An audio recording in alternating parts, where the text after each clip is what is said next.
Welcome back to the New Chuan podcast. Today we are continuing our discussion of Wang Jing from another thing by Marnix Wells. This is a series of posts that he did way back on, I don't know, early 2000s probably on the internet, where he goes into Wang's Bagua and various aspects of the training and breaks down the different techniques and all this stuff. So I hope you enjoy it. Thanks for listening.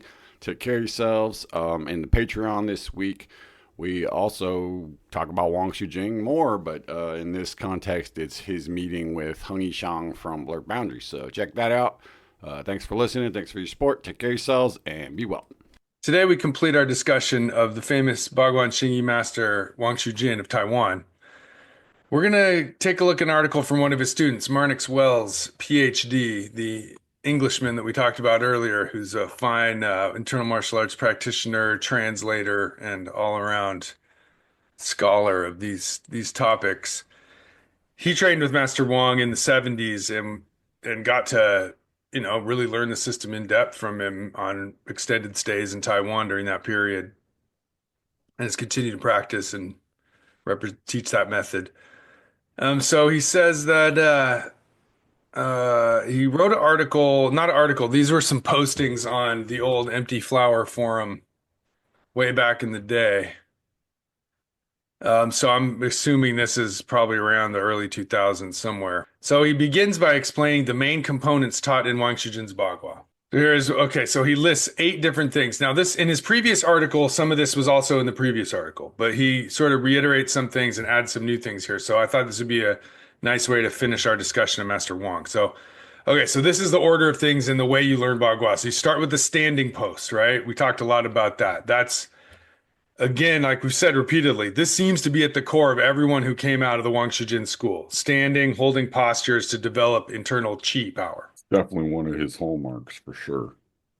So that's phase 1, is just juicing up your energy. Stage 2 is single movement practice. He calls Dan Lian, one move, alone and with partner, as well as stretching and strengthening exercises. So that's like drill and block kind of practice. Yeah. So those are, again, 2-person exercises essential to learning and doing them by yourself. So those would be maybe also consistent with the opening the energy gates warm-ups and the cloud hands, and also what Kumar calls the energy warm-ups, or what do they call them? The energy practices from Bagua, where you do piercing over and over and chopping over and over. Yeah. Sort of like single move warm-ups. You call it Jiben Gong. He calls it Danlian. So part 3 is circle walking with static upper body postures. So yeah, there you go. In his books, Wang Shujin demonstrates holding different postures. Pretty similar to the ones you do while you're just standing there. Yeah.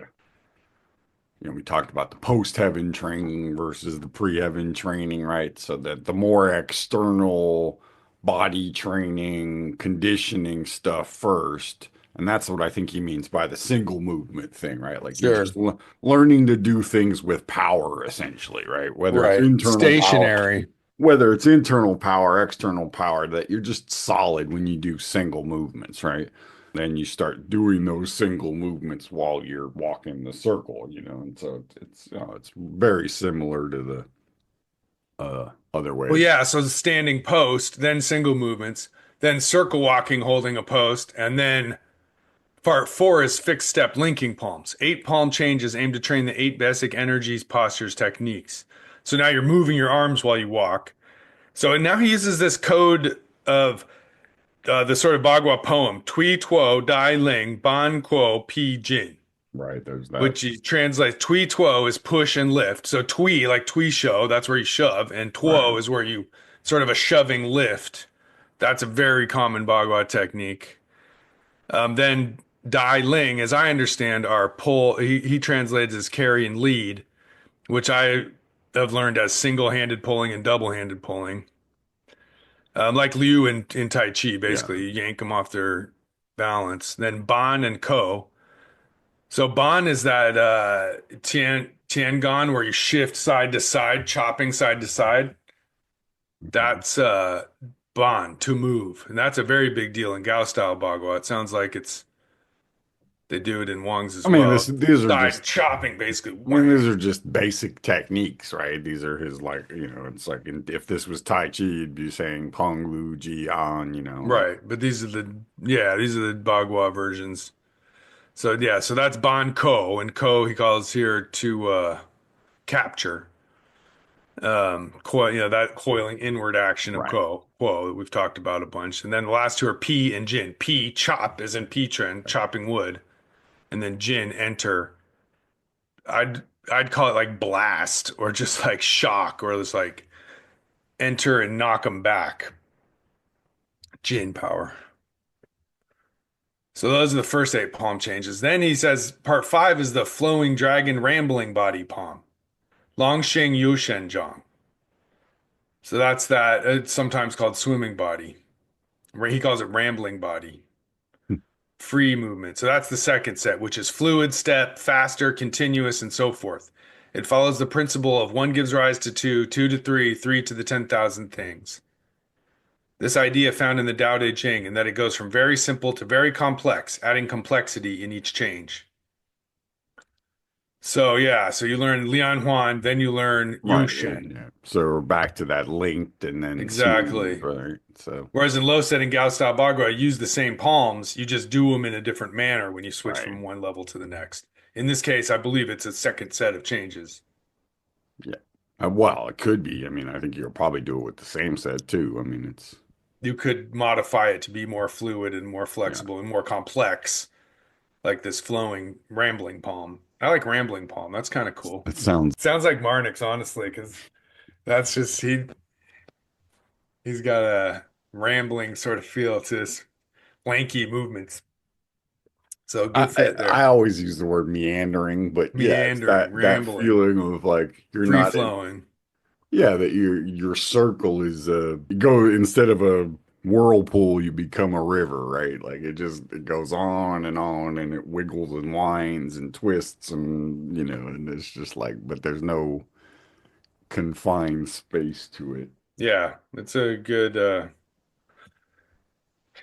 type Bagua type of term. Rambling, meandering, stumbling. I don't know. Just, you're out there doing your thing. But then when it comes time for action, your techniques are surprisingly effective. Like Bagua isn't always the cleanest. It's not always like the nice Kenpo combos or whatever. Like sometimes it's just sloppy and slappy and stumbling and Well, most of the tripping and fighting stuff, yeah, I mean the what you would see sort of as traditional, you do this, I do that. That's that first stage. That's that linked palm stage, right? That's where you're learning it like any other martial art. 1, 2 over and over. Then there's a second stage to it where it becomes a little more spontaneous. One, two, And three, three, four, yeah, five. Yeah. Yeah. And he says from very simple to very complex, that sort of I Ching idea, that right. Tao Te Ching idea of 1, 2, 3, 10, 100, 1,000, it like grows exponentially and becomes overwhelming with possibilities. The one becomes the many become the one, Right. And right? then you're back to the basics. So Yeah. then part 6 is Bagua push hands, which is, I don't know how they do it in Master Wong's school, but it's I probably think that's includes the push hands Rosho. and Rosho. Yeah, Yeah. it's the Rosho stuff. And then 7 is applications using fixed but heavy emphasis on free sparring and fighting. So that's it's not Rosho anymore. Now it's just Right. practicing I remember combative when Marnix sparring. was when we did that little seminar with him. One of the things he did was sort of a walking in circles A Rosho circle thing, walking Rosho, yeah, a little bit, and he was the only other person besides Bruce that I ever had seen actually do that in a. yeah, Other people yeah. So talk arm about it, circling but is yeah. most definitely a thing in And that it was, school. like you said, it was definitely chaotic. That He motherfucker doesn't mind getting it wild, was as I all over the said. place. It was like, what? Yeah, and that's kind of a Bagua thing. Some people are cleaner and more precise than others, but there's some about the momentum and those swirling movements that even if you're, say, clumsy and lanky, shit, it's like a club swinging at a weird ass angle with increasing velocity. It doesn't have to be pretty. It's just can. There's something about that spinning, that centrifugal Yeah. force, where it just can suck you right off your feet, even if it's not the smoothest, sweetest looking Well, martial and art. I think there's also a piece of it where when you start doing all that stuff, moving in a circle, it just is kind of sloppy. I mean, that's sort of You're, it's. I mean, it's not sloppy. It's chaotic, right? yeah, It's I mean, you're not off balance. You're off balance from the first step on. You're off balance. right. Well, most of the time things are sort of one person moves. There's that sort of back and forth. Or they circle each other kind of thing. But yeah, there's a certain point where this gets just kind of like, whoa, where there's just kind of this like blender effect to it, and it's like you either get chopped up into little bits or you come out the other side. Absolutely. So the final piece is weapons, double sword and staff. And Marnix is always Right, very proud of the double sword form that Master Wang was kind of famous for. right. That was his signature weapons form, I Yeah, think. pretty much. And most Bagua schools have a staff form in there somewhere. I think the Chen Pan Ling one is pretty similar to the Wang Shijin one Yeah, it's probably because the I same. was able to learn that from Chen Yanqing, which is pretty cool. So those are the eight different pieces of Bagua training in this school. So here's what Marnix has to say. Let me begin by saying that my impression of Master Wang's teaching is that he was very direct and taught by application and fighting. Uh, So yeah, if you asked him about a technique, he wouldn't like demonstrate the movement. He'd beat you with it. right. So, that he's not uncommon in that, but He was a his primary mode of teaching was application and fighting. you feel it first, you do it second. Now, I think there was plenty of training. You would do the standing and circling and stuff, but his method of teaching, if you Right. wanted to learn something, then you had to get beaten in order to learn it. And that's what it's all Yeah. about. So he says forms, for instance, were merely a way of developing certain powers, fluidity, and chi in preparation for fighting. Wang Shujin used very few techniques when fighting, and those he used were direct and extremely powerful. He was also left-handed, which surprised many of his opponents, as left-handedness is most often corrected in China in youth, as it is considered outside the norm. Hmm. Even if many fighters develop both sides in their practice, most have a strong side and a weak side, the strong side being the right. Wang's most powerful side was his left. So I hadn't heard that one before. He's a left-hander. Mm, Southpaw. Yeah, and unusual in China at those old-fashioned times, when he was born. It Right. was certainly not a free-thinking They era. they beat it out of you. Right. Normality wasn't just encouraged, it was Mm, required. But yeah, so he could come out with a surprise left-handed shot. And again, his forms and stuff were only useful for developing certain power and preparation for fighting. well, I mean, that's a Bagua theme in a sense that the forms are just the structure to learn the principles, right? That the principles are really what you're going to use in combat. And that's And what those that, come to life in the combat. yeah, well, and that's what that Yushin level is about, right? That's the free form, okay, you know how to do it now, do it. And, and once you can sort of I don't know, there's a certain level of confidence in your movements. You can change. It's not really changing the movements as much as just kind of like riffing on it, kind of, and Totally. so uh, give it a little different spin. And I mean, I think basically that's how different styles develop in a sense, right? That, you know, the teacher, the grand teacher teaches it a certain way.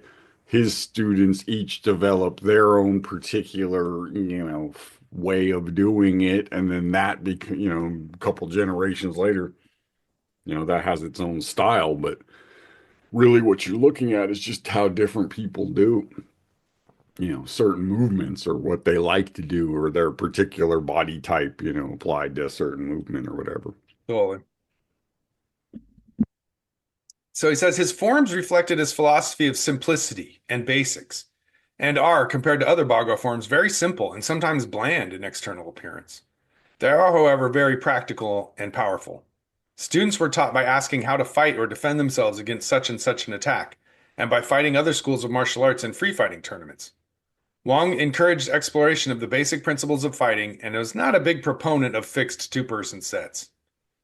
That sounds familiar. Yeah, so it's they weren't very pretty forms. And I think I agree looking at they're pretty simple. Yeah. Pretty clunky, just one, two, three, boom, move, you know. I mean, I've always sort of said that I think, Bruce's approach was uh sort of like 40% Wang Shujing, 40% Hung Yishang, and 20% Liu Hongjae, right? Right. It Maybe was 50% Wang Jin, well, 40%, 10%. Wang Shujing was the warm-ups and the emphasis on The chi, a the simplicity, simplistic yeah. approach to doing things. Boiling And it then down, yeah. Hung Yishang was the application of technique to fighting, right? And then Liu Hongjae was the meditation and sort of higher levels of it part. But The hardcore chi yeah, um, obsession with the, Taoist connection, more yeah. the trigram stuff, if you want to Right. simplify it in a sense. Yeah, so there's sort of a bland appearance in comparison to more fancier forms. And then I like how you're taught to defend yourself against such and such attack, or by fighting other schools of martial arts in free fighting tournaments, Right. which is always a nice place to explore your art and essential. And not a big proponent of fixed two-person sets. I mean, personally, I liked fixed two-person sets, but I could see coming from his background of growing up during the Warlord period, maybe fixed two-person sets don't make as much sense to someone like that. They might think of that as a complete waste of time if you have to fight for your life. But luckily, Well, yeah, I don't know. I I've mean, never had that problem. as you So know, I'm not a big no, you're not a fixed big two proponent, person, are but you? see, I don't know if I'm that way because I inherited it from through Bruce from Wang Shujing. Right. So, Their prejudice fell down to you. but I think the argument in favor of two-person things is it gives you a chance to really develop like the techniques in a very like safe way or comfortable It way. doesn't ignite your nervous system the Right. same way a freestyle thing does. And so you learn how to do things sort of smoothly and gently and sort of with that. You get rid of that like jumpy, flinchy thing, Right. basically. And Because you're not going to really get hurt. You're doing it with someone who, if you learn it with someone, that means you're friends because you've had to do this for hours together exactly. Right, cooperatively. right, So right, like, right. this is someone who's The not going to challenge you. downside of it is you get a little bit conditioned to doing it with someone who's cooperating. And if that's, if you don't do that other part of it, Right. then It's only half. The other half is free fighting. well, yeah, I mean the classic one is basically, if you're always used to defending first, that's gonna kind of be your like started, your habit Yeah. Yeah. in a You get sense. used to it. No doubt. And you need to be a little more like flexible with fighting, where you're not just, oh, I'm gonna wait for the other guy or I'm Yeah. gonna attack first. You need to know Yeah. when to do what. And so, again, like I said, both of them have an advantage, have a purpose for him for sure. But yeah, Wong was, I think, more on do the applications for the techniques and do the sort of sticky hand stuff, right? Rather than, um, a set like an Anshin Pao or, some sort of Bagua two-person Right. set, right? So now he gets on to a little bit about the Xingyi side of it and why that influenced the simplicity. So he says Wang taught all three internal martial arts to students, beginning with Taiji, then Xingyi, and finally Bagua. In this sense, he followed Dong Aichuan's method of teaching Bagua only to those who already had martial arts skills, and also his own teacher's progression from Xingyi to Bagua. Speaking of Zhang Dong, says Wang's Bagua application certainly had a Xingyi flavor to it. It was direct and without superfluous movements. This was not only a result of his training, but also his physical size, which made direct techniques and applications more natural to him than more twisting, coiling, evasive, etc. And yeah, some people who do Bagua, they'll do a Pichuan as much as they'll do a single palm change or Right. a Bung Tren. So there's definitely the two mixed together really well. Well, and he also had that E-Trend influence. So there's I mean, high Xingyi percentage. right. Well, each one is a simplified Xing or condensed Xing sort of thing. So, you know, some people are just a fan of that approach of like rather than seeing how big they can make the thing, they're like, okay, how can much can I Right. condense into Just this condense one and system, condense.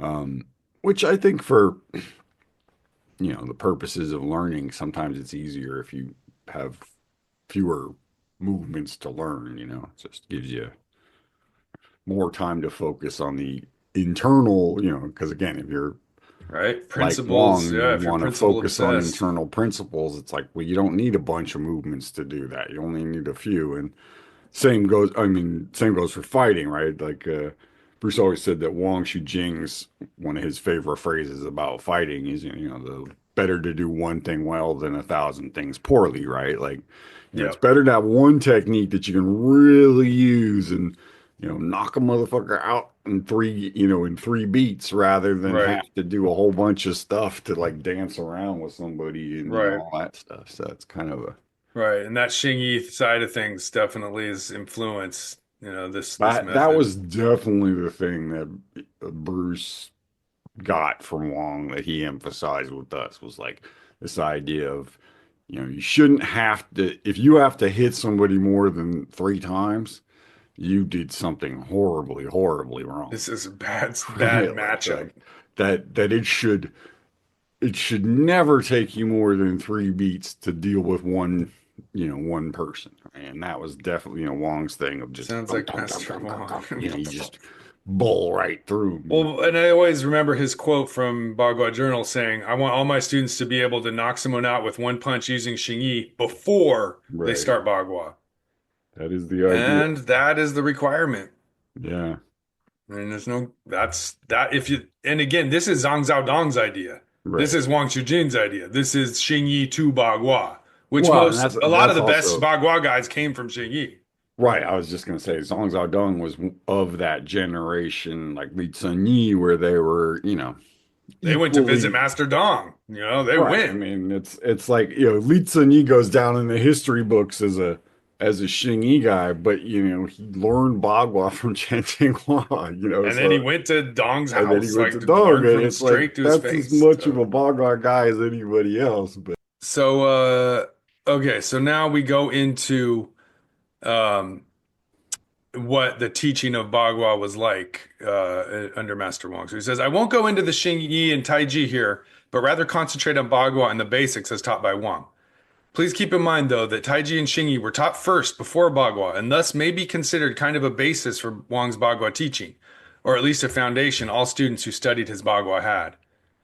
So all of them had the Taiji and Xingyi first. And that reminds me of that interview we read from Bagua Journal at the beginning of this mhm. Wang Shujin series, where he was saying, yeah, all we knew was Tai Chi, and we entered the karate tournament and started kicking their ass. And they had to make pushing illegal in order for the tournament to continue. Yeah, and a So that lot was of funny. his students would, I mean, in a sense, a lot of times you would go to one of his students to learn the Tai Chi part of it or something like, you by the time you got to training with Wong, you had at least a rudimentary Right. The basis senior in students had given you a yeah, so you weren't just going in like, how do I move my hands? So that part of it, I think, is what Marnix is saying is that like, by the time you got to right. doing Bagua, there was an assumption that you at least had You already knew some shit. most of the knowledge of how to use your body and all that stuff first, Cool. because, that just makes it a lot easier. And, So he says Wang's Bagua system starts students from stillness in Zhangzhuang postures, first double weighted and later 60-40 weighted. These are aimed at building root, relaxation, calm, and qi. So again, like how many times every article we read, it's just like rooting, you go through calmness, the Tai qi. Chi, then you have to stand a shit ton in Xingyi, So and yeah, then you get all the way to the Xingyi, and you get to the Bagua, and you're back to fucking so standing we're gonna start by again. standing and holding postures for Bagua. Like, ah! Oh God, this is torture. So he says the second component, and one of the most important ones in terms of power and martial application, I think, is the practice of the single movements. These consist of palm, fist, and leg exercise aimed at developing Gong Li, or power. They are practiced first standing in 60-40 posture and then moving steps on a straight line. For example, left piercing palm, Zhang will be practiced 60 repetitions on the left and 60 repetitions on the right. There is an assortment of these exercises, such as piercing, slapping, shaking, the 5 elements of Xing Yi, and so forth. Especially in the beginning, I used to feel my arms were about to fall off, and my legs were like cooked spaghetti, not al dente. So, so those are the Not al one-step dente. exercises. Yeah, I mean, you're just rubbery from just thousands of reps. These exercises also build coordination and unity of the upper and lower body. So that's the beginning here. So yeah, you do the Well, piercing, the slapping, the shaking, the 5 elements, just in lines over and over. So he says we call it Ju Gong Gui Yi, which means 9 palaces return to 1 point, meaning the body acts as one unit and all power is concentrated in any given technique point. The mental aspect of this training is very important. Wang delivered tremendously painful and dangerous strikes. So Jugong Gui Yi, Ju meaning 9, Gong meaning palaces. Like up in Wudong, it was always the name of everything was Shi Yi Guan or Gong or the whatever, like palace, the palace. spell is that. Then Gui returning to the one, as in Gui Yuan Ne Gong, Yeah. and then Yi, one or a singularity. So that's an interesting phrase. Well, I mean, that's essentially the many to become the one become the many, right? So, And so, yeah, the 9 become the one. Yeah. And the 9 curved pearl that we talked about in Tai Chi is yeah. also a similar concept. As it says, Jiu Gong Gui Yi is an important part of Wang's practice, and all the single movements are aimed at developing that kind of coordinated, unified power for application. There's also single movements for kicking, mainly low, outer, and inner kicks, the most common being at the end of Wang's single palm change, combined with the first bicep. Again, Wang's physique did not encourage anything higher, but kicking knees and shins is the most effective anyways, and it doesn't affect your balance or defense either. What is important to remember with the single movements is that they are not used in isolation, but rather combined in numerous ways. Thus, the basics are extremely simple and straightforward, and also very thoroughly built into the practitioner. The real challenge is combining them creatively and effectively in practice. Nevertheless, the foundation for that level is established at the beginning through the Zhang Zhuang and Dan Lian practice. So yeah, you got to combine them all, and that's where the fun and creativity comes into it. Who says, which brings us to the circle walking. Again, Wang emphasized a natural gait rather than toe first, like most practitioners do. Interesting. We practice the circle walking in a circle in an 8 crossing through the middle of the circle through the 9 palaces of the low shoe. The 8 is important in terms of application as it allows for extremely fast deflection and circling to the outside of the opponent. Wang's circle walking is done from heel to toe, with the inner foot's toes at an angle inward and the outer foot toes also slightly inward. So the inner step is doing a baibu and the outer toes are doing a slight kobu. Right. So it's that really tight. Right. And so your inner foot, instead tangle. of going straight, which is the normal instruction, they turn it inward with each step. Yeah. It's a very natural, relaxed gait, and in my opinion, the most useful and sparring. I feel that the more natural it is, the more likely you are to use it in practice. We practice walking at a middle level most of the time, although when practicing the rambling body palm, it is often done with high mobile posture in order to allow lightning fast changes in movement. So that's interesting. So they take a really tight circle. Yeah, like you said, sounds like an 8-step circle, pretty much, heel to toe. So they're using the heel first step, which is different from the mud treading step that most people use. So then he ends by talking about the linking palm here. The linking form, as I mentioned earlier, is designed to develop certain energies. The single palm change contains in itself 4 of them, Tui, Tuo, Dai, Ling, and is therefore, as we know, the basis for all the other Bagua applications.